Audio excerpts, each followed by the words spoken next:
Anditi muri kushanda here nhasi kana kuti matopedza? Mazuva atakambomira chamashow. Mambozorora? Kumashow kwacho kunzi matsika munhu madai saka toenda unoitei zviri nani tirare hedu. But yekutsika munhu iyaya inini I can confirm kuti aiwa hazviko. Vanhu vakaoma kani. Hazviko. Inini munoziva kuti inaitonzi ndafa kama last day vabvuzo vapura. But zvevana vangu zvakaoma. Kwakambodzimwa malaiti kuvhiki 4 ziko zvino zvakunzi vanombowatsika vanhu kukaribha zvakaoma. Ati nditonzi ndafa mheno tange nditori vamwe kuti ndiri sengu kuti vamwe vatobhelieve. Takutonzi hanzi Michael Chipoko baba.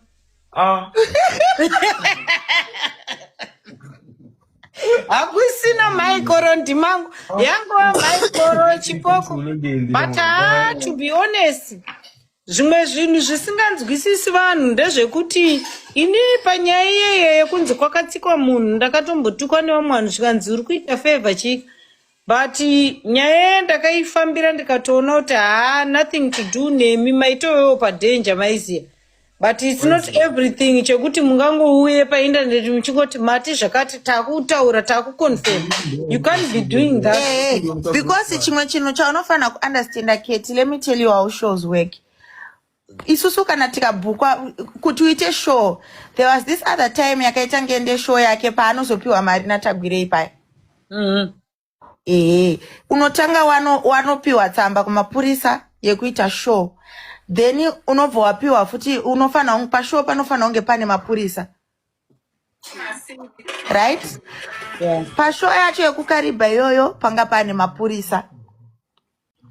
More than 20 police officers that were there. Wakarohwa nemafanzi wayo futi wakatosiya mboma. Mukunzwisisa? Saka pakasungwa futi vanhu vanosvika kuma 45.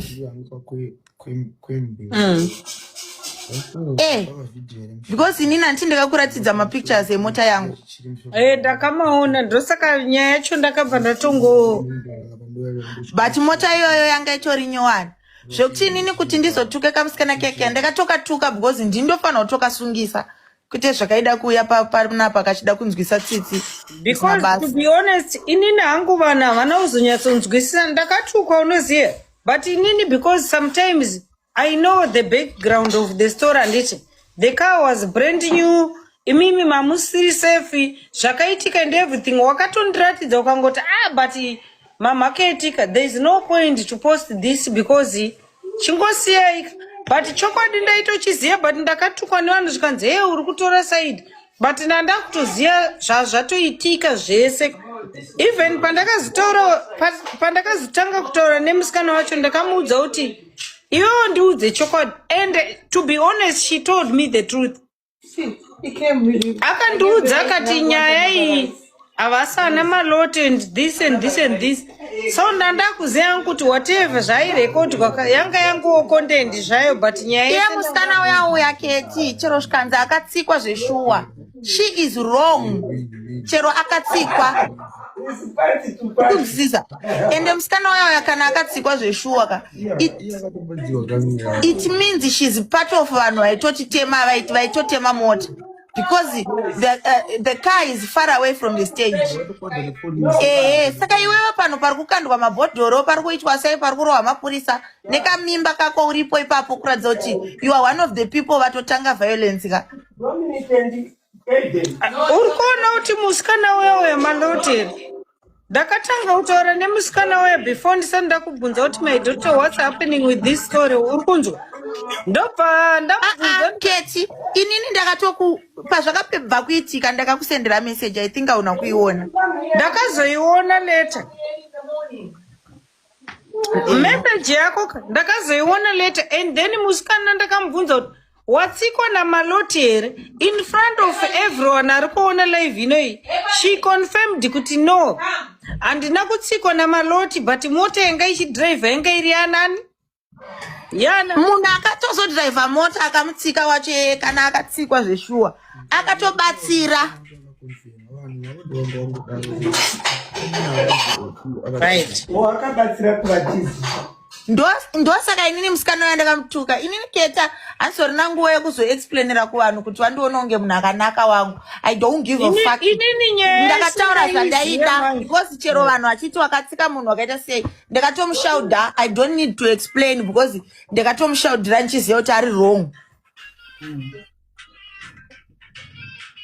And unoziva kuti Malotika, inini I wanted to tell you Pepa yakuti when you guys go to a shoka, is there a certain security yakuti munopindwa nemi mobudwa nemi because that situation terera unzwe Keti hakuna mafia inodarika polisi ukunzwa but panenge pakawandisa vanhu mapurisa acho chero chikanzi mapurisa SM Kariba it's a small town waiziya isusu Keti unoziva kuti tinofamba nesecurity yakawanda sei 10 security.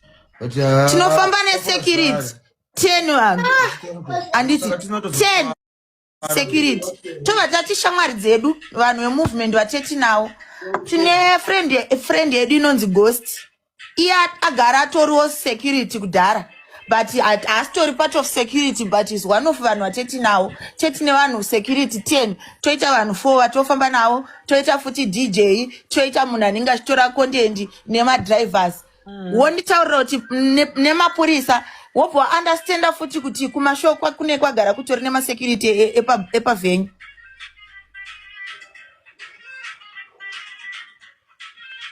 But deal rakaitika pakaribaria Malotika, that one was bad. Even it was not bad. Inye kuti zvakazongoya painternet but kunotoitika zvinhu zviri wese inye ngotatidzwa vanhu vari wiki yokuti tinozoda kuuya tichema panapo kona ndosika ndakatotuka kamusikana kekaya vanongoda tumaskandal zvakafanana nehora yakaitika kuchitungwiza yaya iwe hazviko kazvakaitika Pepa. Hatina kurohwa kumbarena naino naamai maka tine nhumbu dzatokura dzaida kuzvarwa. Who the fuck came here achiti yeye mazorowa vanhu sika munofana usungwa. Shamwari yangu yakatorohwa ikatozofa nenyaya yekurohwa kwatikaitwa but hapana munhu anombouya like iwo waiziya ikafa iwo patragedy yawatokonzera futi iwewe wabva watozokwara nenyaya yebrain dzako dzakadhakwa mukapwanya motikari yakatengwa 10,500 isina kana wiki woda kuuya panapo chitoro chanzi ndingamimba dai kakafa kamwana kacho ikako. Pamota paya ndakapera energy shoma.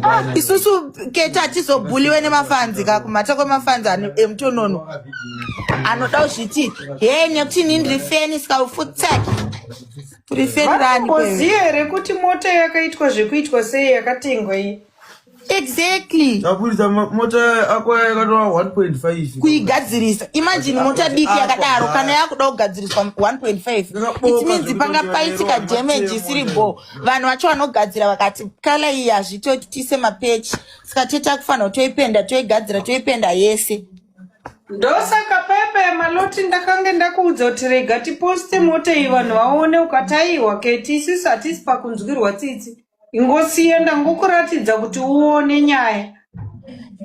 Hatisi pakunzwira tsitsi saka inini ndotaura zvandoda because ndenichiziva kuti handina munhu wandatadzira. Vanhu vaya vakatorova mapurisa vaya vamwe vakatosungwa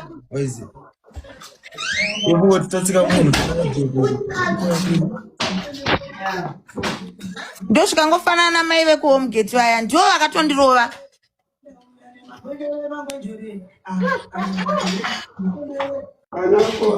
Saka pamuri kuya kuno ku UK yuko pane new number here nai wedu we like chi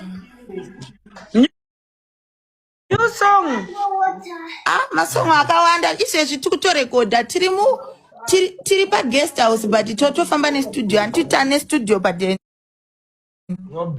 baba iraimooneka studio vapedza naiwe unenge chimboya pakamera pane zvandoda kubvunza.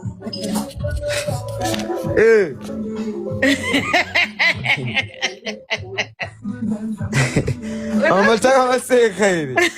Ndikakuona ndotanga kuseka mwana wangu. Uri right here. Apo mama mdazi. Oyo, story ni poere.